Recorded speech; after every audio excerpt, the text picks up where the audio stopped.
La Guadeloupe est un archipel de 5 îles, situé dans l'arc des Petites Antilles, entre la mer des Caraïbes et l'océan Atlantique.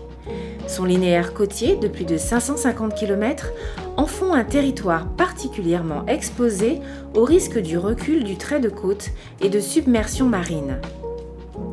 Les activités anthropiques sur le littoral se sont accentuées au cours du XXe siècle, amenant à une forte modification de la dynamique sédimentaire. Moi, j'ai commencé d'abord par essayer de quantifier l'érosion côtière en Martinique, ensuite en Guadeloupe. Et on s'aperçoit que l'érosion côtière, c'est un mal qui est en train de se répandre de plus en plus, puisque les plages, malheureusement, disparaissent. Il y a une érosion côtière qui est vraiment très importante dans nos régions. Je parle de la Guadeloupe, mais je parle de façon générale des Antilles et des Petites Antilles en particulier. Et cette érosion, elle est liée à la fois à des facteurs naturels, mais elle est liée aussi à des facteurs anthropiques. Pendant longtemps, on a prélevé de gros volumes de sable sur les marges côtières. Il y a l'élévation du niveau de la mer dont on parle de plus en plus, mais dont la population n'a pas conscience du phénomène. Le niveau de la mer aujourd'hui, au moment où nous parlons, s'élève de plus 3,5 mm chaque année. La vraie question aujourd'hui, c'est que faire face à cette double rhétorique qui est 1. L'érosion côtière liée à des phénomènes naturels ou anthropiques, et puis surtout le changement climatique qui vient se surimposer à tout cela et qui accentue, qui magnifie ces dynamiques. Glissement de terrain, effondrement de falaises, éboulement, risque de submersion. Afin d'éviter les conséquences dramatiques de ces catastrophes naturelles, l'ADAL a mis en place un programme d'identification des zones les plus à risque.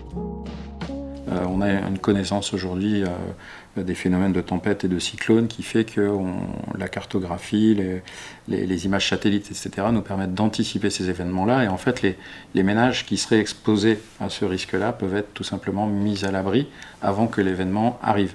Ce qui n'est pas le cas pour d'autres aléas. Et d'où la nécessité de pouvoir identifier les ménages qui habitent dans ces zones de menaces graves. Donc là, aujourd'hui, on est en train d'identifier avec chacune des communes littorales de Guadeloupe quels sont les secteurs exposés, donc définition des cartes, identification des cartes de zonage avec le nombre de logements précisément exposés à ce risque-là.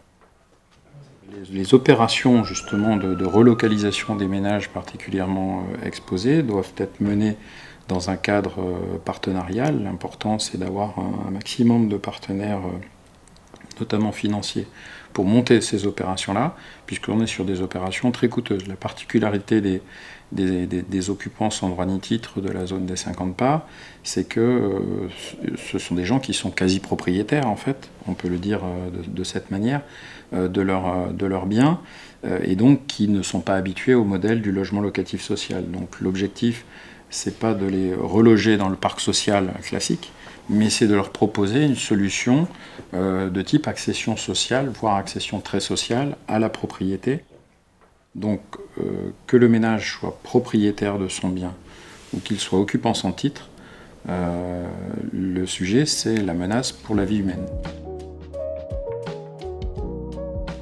Les vies humaines représentent justement une préoccupation majeure pour l'agence des 50 pas géométriques.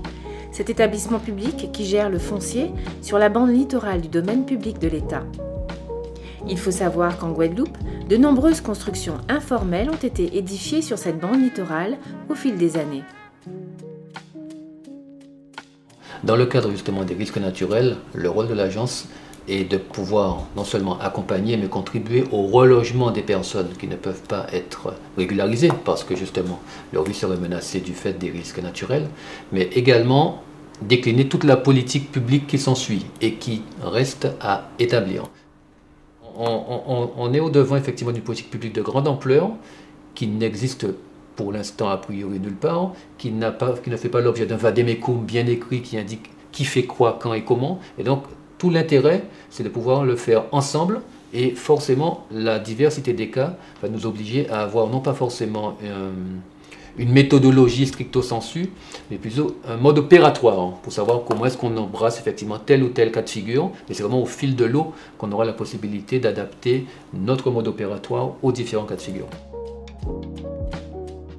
À Petit-Bourg, section Bel-Air, le recul du trait de côte a déjà obligé 43 habitants à quitter les lieux en 2020, lors d'une opération de RHI menée par la SEM-Samar, un aménageur de la Guadeloupe. À ce titre, l'établissement public foncier de Guadeloupe a souhaité réunir les partenaires autour du projet Émergence qui vise à identifier du foncier nécessaire au relogement des populations vulnérables. C'est un territoire qui est particulièrement fragile et vulnérable au regard des différents risques naturels.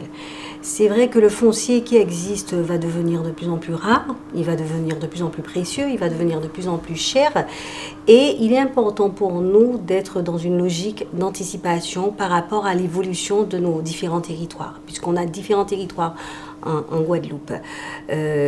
Outre effectivement cette rareté du foncier, on a quand même de réelles difficultés au quotidien à le maîtriser. Du fait effectivement de l'absence de titre de propriété, donc c'est très difficile pour nous de retrouver les titres de propriété quand ils existent, du fait aussi du phénomène d'indivision qui touche quasiment la quasi-totalité du foncier de Guadeloupe. C'est vrai que les premières années de notre existence, on a vraiment voulu répondre de manière urgente aux différentes demandes des communes. Aujourd'hui, après 9 ans d'existence, on est davantage maintenant posé pour pouvoir travailler sur des temporalités beaucoup plus longues.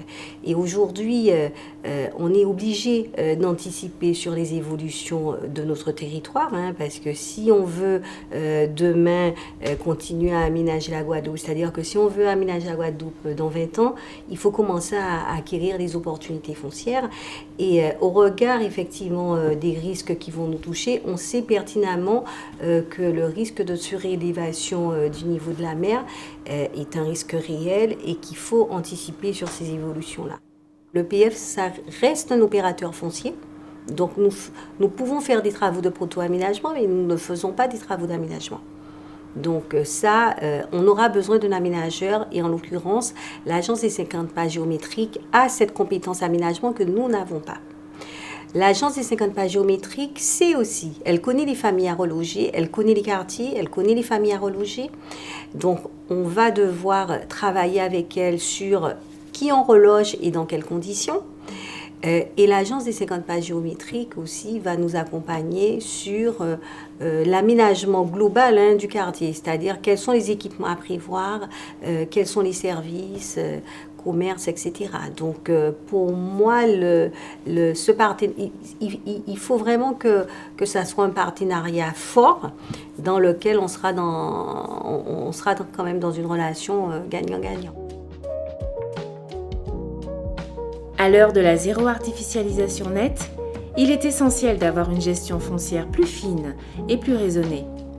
En cela réside le sens même du concept de ménagement du territoire que l'EPF entend désormais promouvoir.